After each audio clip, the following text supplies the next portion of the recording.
It is your Feel Good Breakfast Show indeed. Welcome back if you've just tuned in. And you know what? This Friday, the emphasis on your Feel Good Breakfast Show is most certainly on feeling good. And feeling good by doing your part to ensure a better life for others. So Ewan, you're all about this right now. So what have you got?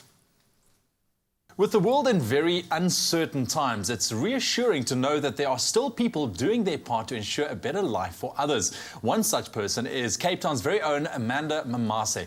Now, in today's Do Different episode, we shine the light on Amanda's story, a story of individuals with the courage and vision to see beyond the everyday. Individuals determined to leave their mark through business development, self-empowerment and community spirit. Let's check out Amanda's Do Different story thus far. Off we go. My biggest struggle growing up was the fact that I did not have someone to mentor me. The Clothing Bank, it's an NPO. They take in unemployed women. They teach these women business skills. Without girls, there will be no women. Without women, this country is nothing. My name is Amanda. I do different because I care so much about South Africa. What an absolutely beautiful, inspirational story. And we have Amanda right here with us in studio this morning. Amanda, lovely to have you. Welcome to the couch. Thank you. Are you well? I'm good, thank you. And you? Not too bad, thank you. Thank you for being out there, inspiring so many others, so many women as well. I think you're doing such a great job. But let's start right at the beginning. Your passion for entrepreneurship, your passion for clothing, where did it all come from? My passion started while back in high school because I used to style people's hair. So then with that skill, then I couldn't go further for my education. Then I was reminded of it. So I thought, let me make an income out of it. So I was like styling, specializing in dreadlocks. Yeah. So then I had a passion for clothes also.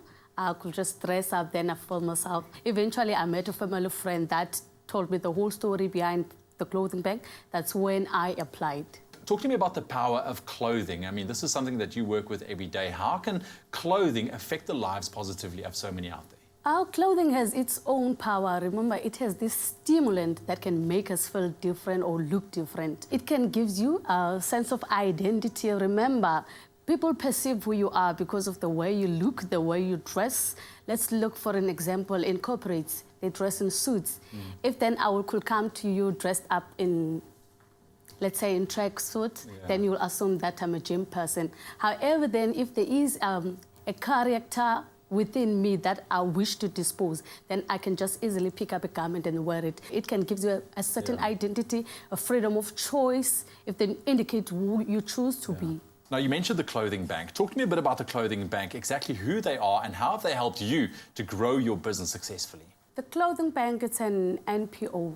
They specialize in nurturing, empowering and growing mothers. They help them to find the ways to make an income, to run sustainable businesses.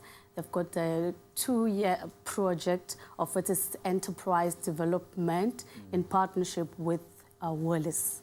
So then they will take you through the business skills, social life, build your life holistic, so that you may understand the in and out in terms of the business aspect.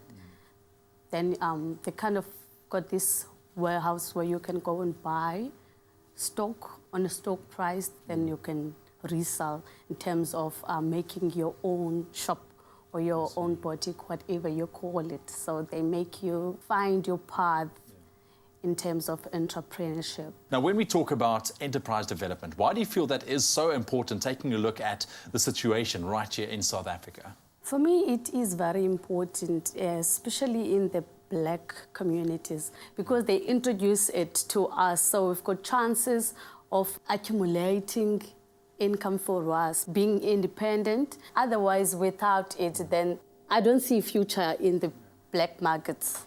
You understand? Because you can have the idea, but then an idea, you can never practice your idea without money. Exactly. So they give us the vehicle or that tool, which is money, to sustain and mobilize it. You really are such an inspiration for so many women out there, but we've also been seeing a huge spotlight on female empowerment, not only in South Africa, but globally as well. Why do you think that is, and why is it so important in your own life?